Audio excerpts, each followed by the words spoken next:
Ladies and gentlemen, joining me on the line as he does every Friday on the show, except for last Friday when I was in Mexico. Ladies and gentlemen, it is Mike Reyes from Cinemablend.com. Hey, Mike, what's going on? Not much. And then next Friday, I'm going to be in Malta, so we may not even have a show then either. We're just traveling bastards over here. What I'm trying to say is you guys are lucky we're doing a show this week.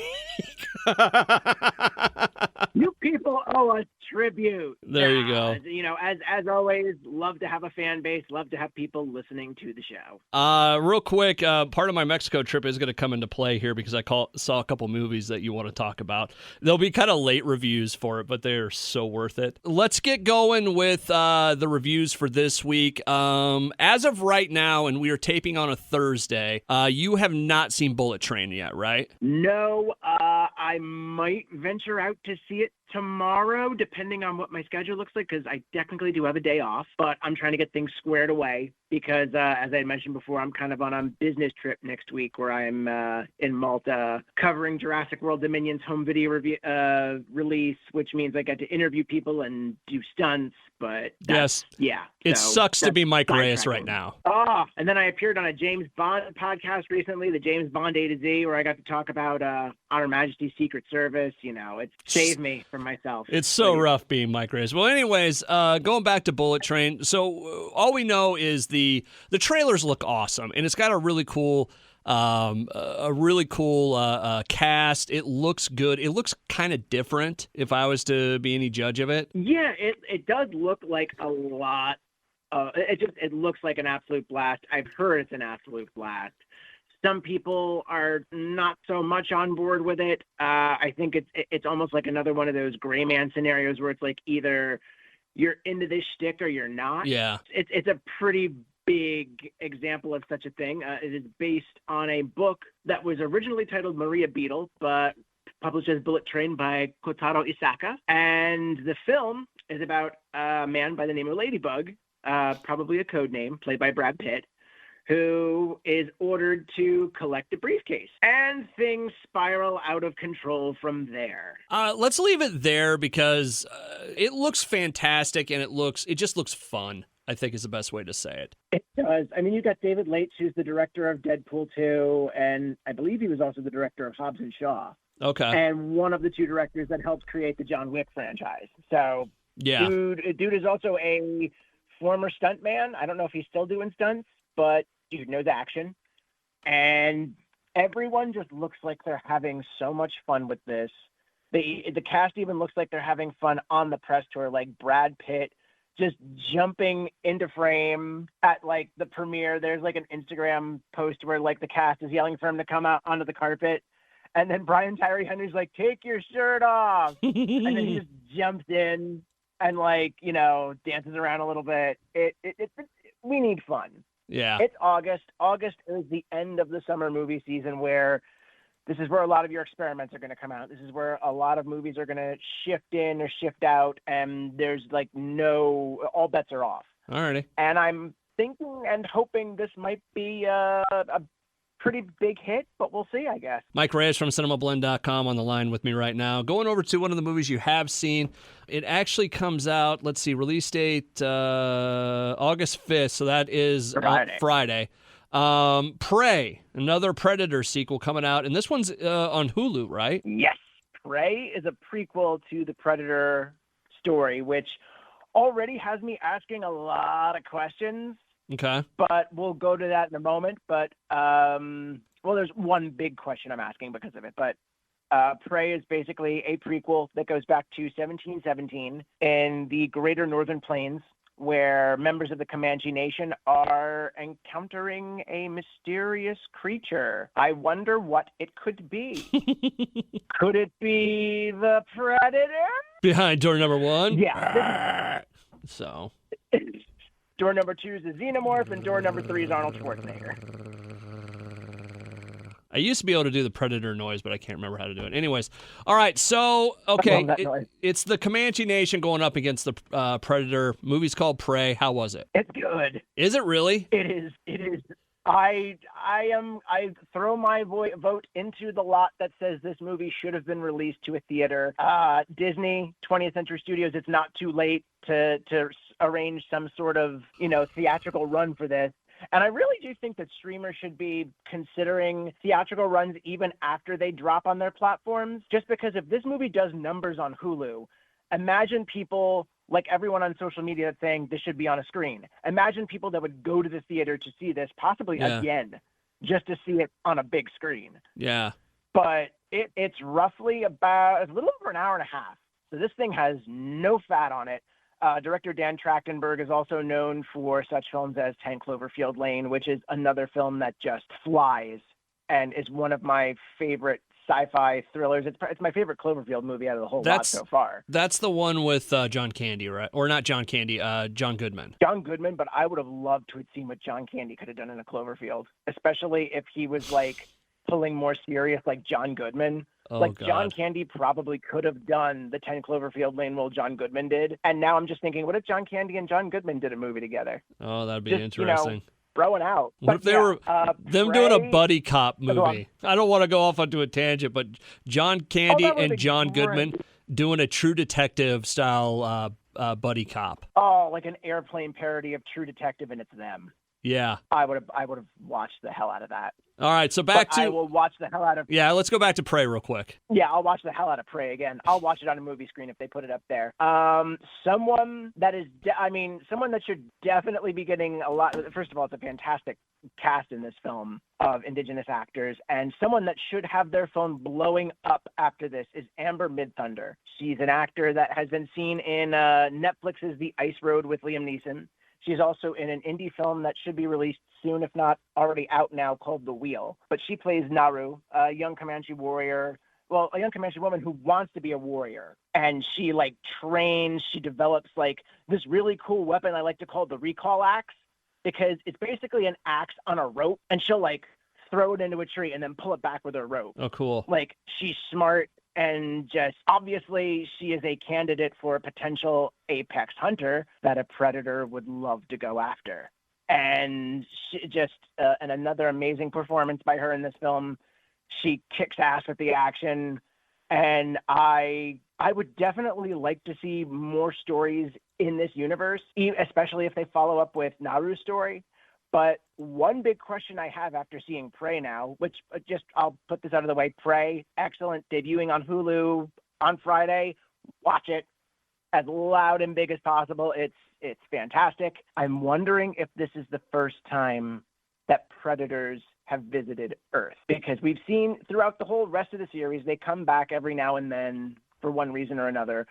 But it feels like this advanced race that likes to hunt other species for sport has an obsession with us. And I'm wondering if it's because Naru possibly beats them. And then, if she happens to beat them or whatever happens in Prey, I'm wondering if that's the sort of thing where it's like, ooh, okay, we're going to keep hunting until we get a trophy from your planet, mother. And the predator species is very tenacious. It can't be the first time, because didn't they show in Alien vs Predator, they showed the Mayan or Incan or Aztec pyramid that they blew up because it was overrun with predators. There's aliens. I remember that, but I'm wondering if that's still canon. Okay, yeah. Because this is just, if it is, it is, and that is another question that would need to be asked. But I'm just wondering if that might be the case. I don't know. That's a good counter question to that. But there's so much they could do with the franchise after doing this. And I'm just excited that I saw I liked The Predator. I thought it was okay, but this is definitely more serious, straight shot. It's like a bullet of a movie. It's so fun. I highly recommend watching Prey. Prey's fantastic. See it on Hulu this weekend. A couple before we get to news, I want to lay a couple things out there. Just stuff I've seen this week, and they're not exactly Ooh, yes, you. One is could be a movie, but it's more of a documentary. It's on Netflix, so that's how I'm shoehorning it into this conversation. Okay. That's entertainment. We talk entertainment. If you get a chance to see Trainwreck Woodstock '99, watch it. Oh, that's right. I believe it dropped this week. I will so watch that. Truth be told, and listen, I've worked in the rock world for a lot of years. For some reason, this flew over my head that how bad it was at this thing. Oh yeah, like I've only heard stories, but I would be very interested to watch this because that was on paper it was supposed to be the recreation of a huge cultural event that was such a watershed for counterculture.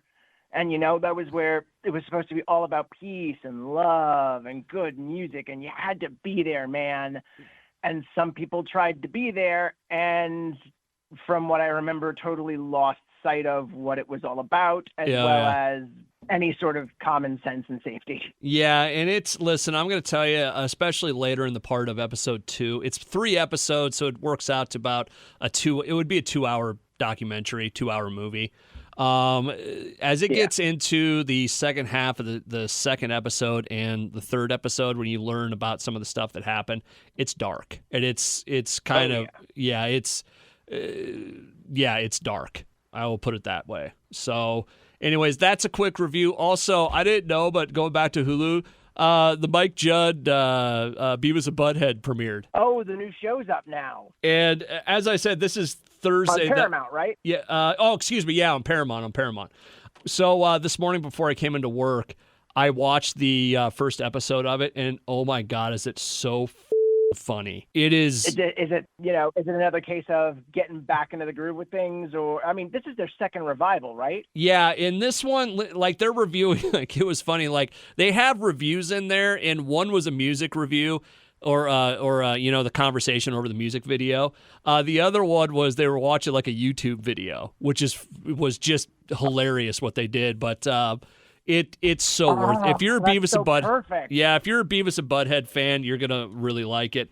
The first video that was in the first episode called Escape Room was about a girl going to Harvard,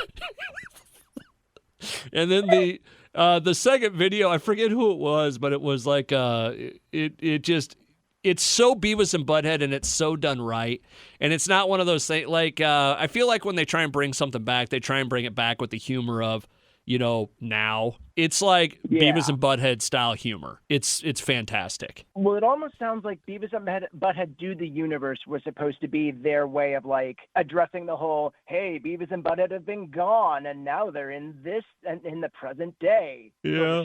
And now it's just like, let the boys be boys. If you get a chance, go check those out. I also will say on the plane ride, I got to see that Nicolas Cage movie. Oh, The Unbearable Weight of Massive Talent? It's fantastic.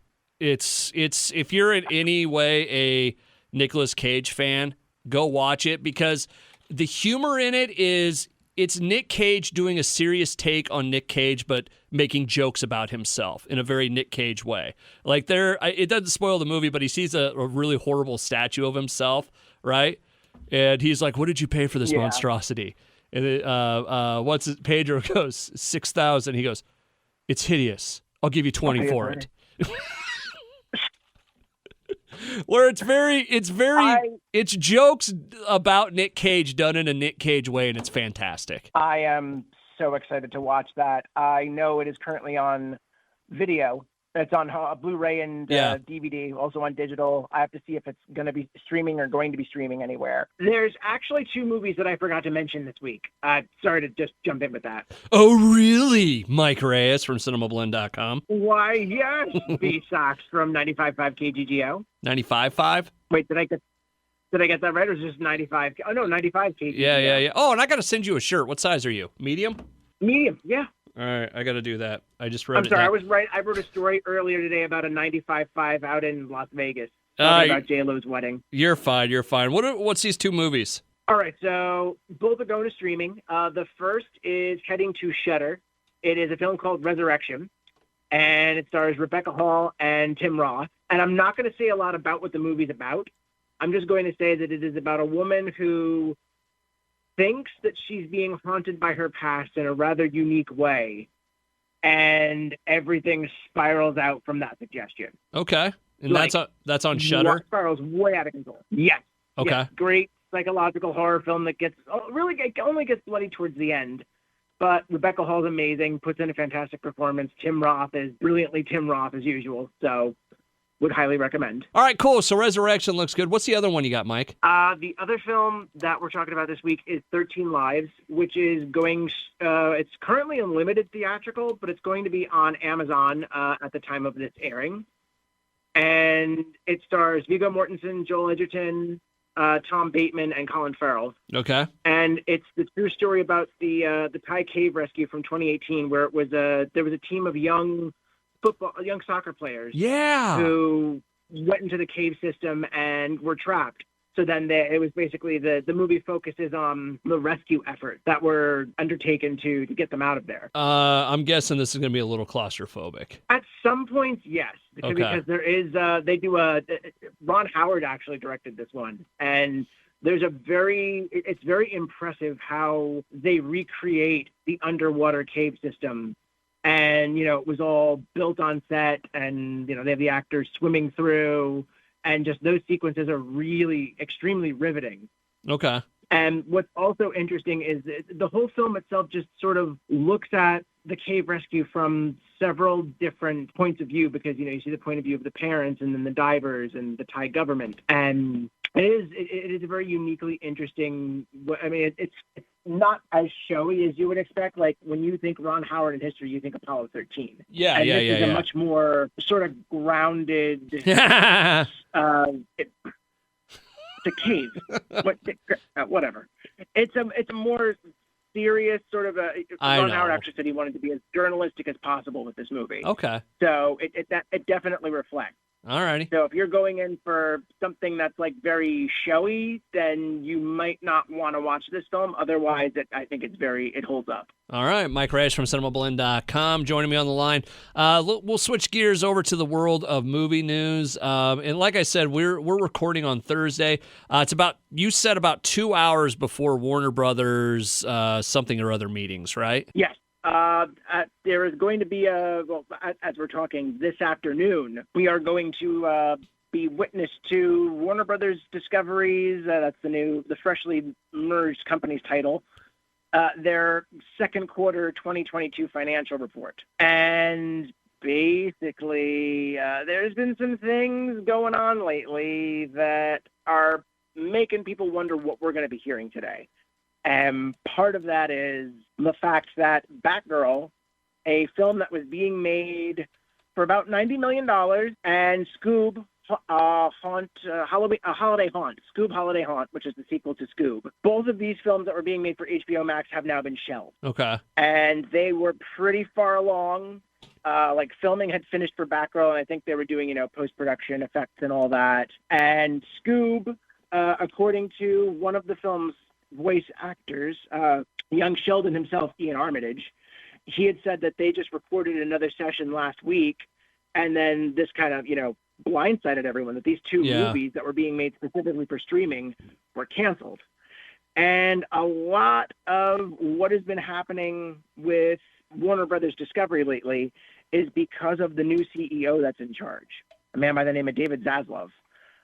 We've actually written a bit about his recent activities on Cinemablend, and part of that included him being angry with the Warner Brothers. I don't know if it was the board or executives, but it was basically he was mad that Cry Macho got made.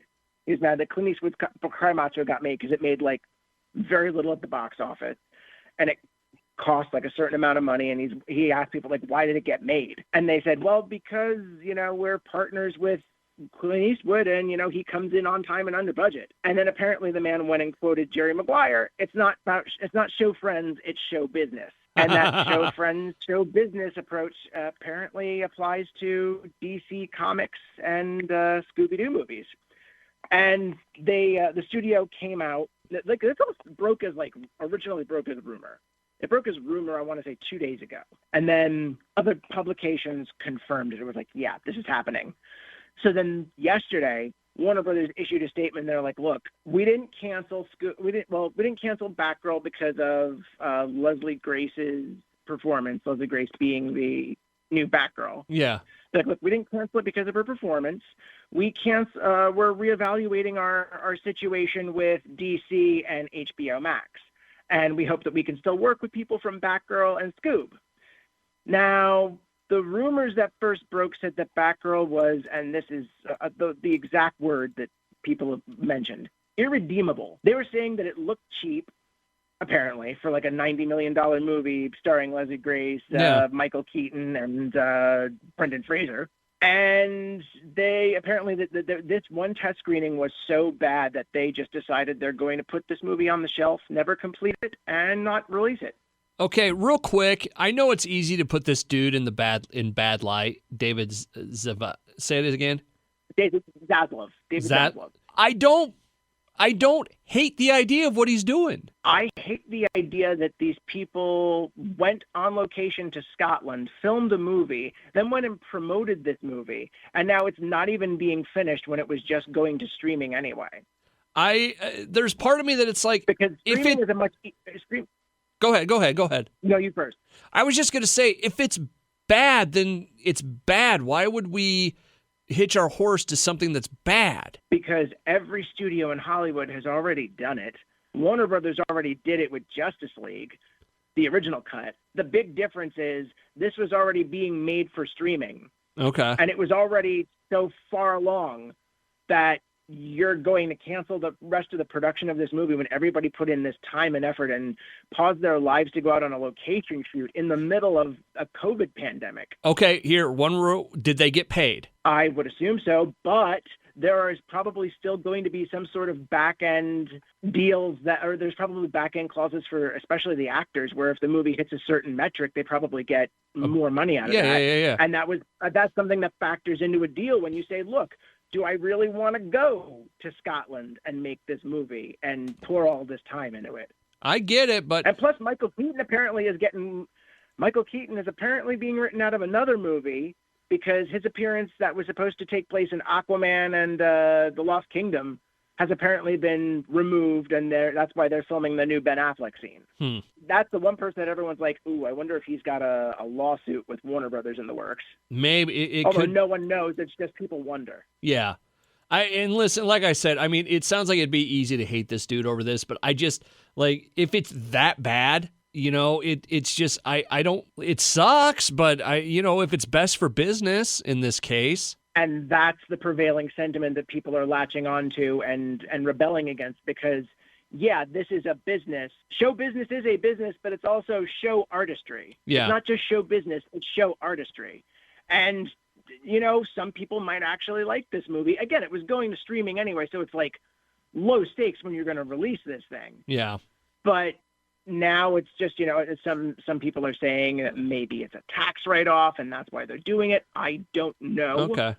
I just know that it sucks that you put all this time and effort into something and now you're just going to yank it before it's even given a chance. It sucks for the people. It really does. I'm not saying it doesn't. I don't want it to seem like I'm being cold-hearted to them. But if it's bad and you can stop it now, I don't hate the guy for it. But the movie's still being completed. You can retool it. They've done it before. Also, they apparently the unscripted division of the HBO Max UK greenlit like over 100 hours of reality shows. And that's another thing that people are concerned with because they just merged with Discovery Plus, which has, TLC and all these other HGTV and all these other reality show havens. And it's like that end of the business, that's booming. That's no problem. Yeah. That's probably cheap too. And on top of that, they just removed 6 original HBO Max movies from HBO Max that were already released, that were already streaming. They removed them from the library. Like you said, it's going to be really interesting when this whole thing comes out later on today because there's probably going to be more, right? Oh, I would not be surprised because, again, the big thing that they threw up was, by the way, we're going to be reevaluating DC's relationship with HBO Max. And also they're thinking that HBO Max is just going to stop doing original scripted content altogether. They might just be HBO originals from this point on. Okay. Because they're about to lay off a whole bunch of people from what I understand. They're about to lay off a whole bunch of people out of HBO Max. And they've been, even before this, they were canceling TBS and TNT scripted shows left and right. Snowpiercer was given notice, and it's going to have one last season. Chad was canceled. Full Frontal with Samantha Bee. Like a lot of these scripted series it's going to the point where I think TNT and TBS are going to have no scripted series in the next couple of years. Oh boy, that'll get interesting. So, anywho, Mike Reyes. So we'll see what comes out of that report. Yeah, it'll be interesting. Mike Reyes from Cinemablend.com joining me on the line right now. With Warner Brothers still in mind, earlier today, as in Thursday, we got our very first look and release date for Joker 2. Yes, also known as Joker Folie à Deux, which is Madness for Two. And that is part of what makes today's announcement so interesting, because it's been long rumored that Lady Gaga was going to be cast in this new sequel, which has Todd Phillips returning to write and direct, or co-write and direct, as well as Joaquin Phoenix coming back in his Academy Award-winning role as Arthur Fleck's version of the Joker. So Lady Gaga goes on Twitter today and puts up this video that basically shows that she's going to be in the film. And looking at that video, there are clues that basically seem to say, yeah, she's playing Harley Quinn. Yeah. Because the whole thing is red and black colored. If you look at her character profile being shown, like the silhouette, it has a heart tattoo on the face. Yeah. And also just Madness for Two sounds like a Joker Harley story. Yeah. That's what the movie's being rumored to take place in Arkham Asylum anyway. So Dr. Harley Quinzel would fit in perfectly. Who's the better Joker, Phoenix or Leto? Wow, this is a no-win scenario. I was just thinking, because of the two, if you were going to give me a Joker movie again, and I had the choice between the two, I would take the Joaquin Phoenix one. I'm not, and that's not to say that I like the first one. I look back at it, I don't think of it as awful, or like that I don't know how, it's better than the Harley Quinn crap we got. Anyway. This is a long conversation. Yeah, which paper cut to side with, but I think I would probably take another Margot Robbie Harley Quinn movie over Joker, because at least there's a lot of fans of that. It may not be for me, but it's a sort of diversity and the sort of excitement and colorful nature that DC needs. How about we drop Joker just felt Yeah, I know. How about we drop Harley Quinn and the Peacemaker? That would be wonderful. I mean, the Suicide Squad already showed them working really well. I would absolutely love that. That said, I'd probably stick with Joaquin Phoenix's Joker, because I do like Joaquin Phoenix. I may think that this movie is garbage, questionable, but also I'm excited to see Lady Gaga potentially playing Harley Quinn in like a weird, whacked-out musical. Just do it. You know what? That's the way you get me excited about this. We still need Batman, though. Batman's probably not going to show up in this. I know, but it's like in general, I don't. Yeah. Okay, we're on the same page. I know. Mike Reyes from Cinemablend.com joining me on the line to talk about movies. We'll wrap it up there. Mike, I know you're going to be out of the country next week. Have a great time. Thank you so much. I appreciate it. You have a great weekend, okay? Thank you, man. Glad to have you back, and I look forward to talking with you again in possibly 2 weeks. I mean, I don't know. Maybe we can put something together next week. We'll find out. We'll figure it out. All right, Mike, you take care. You too.